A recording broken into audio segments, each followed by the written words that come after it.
গাড়ি থেকে নেমে দাঁড়ালো মীরা। পরনে এক হলুদ শাড়ি, খোপায় বেলি ফুল, হাতে কিছু কাঁকন। সুন্দরের মাধুর্যটা ফুটে উঠেছে তার রূপে। মীরা কিছুটা এগিয়ে গিয়ে একটা বেঞ্চে বসলো। মীরা হচ্ছে বড়লোক বাপের একমাত্র মেয়ে। ছোট থেকেই আদরে বড় হয়েছে। এখন সে অমিতের জন্য অপেক্ষা করে বসে আছে রেজিস্ট্রার অফিসে।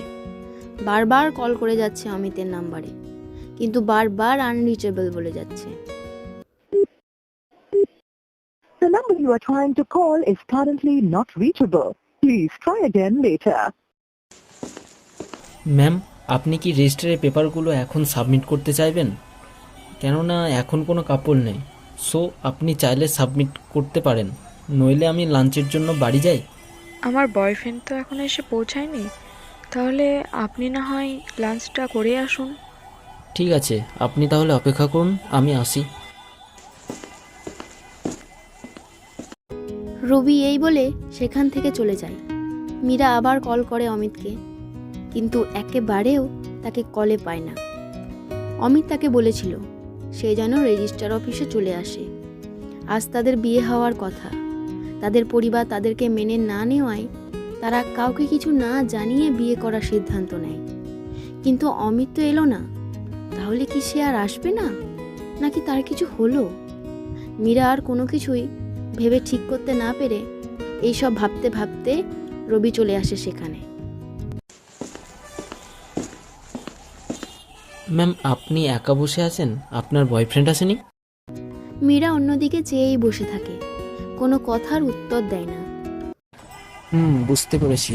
এরকমই হয়, যখন কোনো ছেলে একটা মেয়ের জন্য অপেক্ষা করে, তখন সেই মেয়েটা আর এখানে আসে না। আবার কোনো মেয়ে যখন ছেলের জন্য অপেক্ষা করে, তখন সেই ছেলেটা আর এখানে আসে না। এরকমই হয়। যান ম্যাডাম, আপনি বাড়ি ফিরে যান। আমি বাইরে থেকে পালিয়ে এসেছি, আর এখন আমি কিভাবে বাড়ি যাব?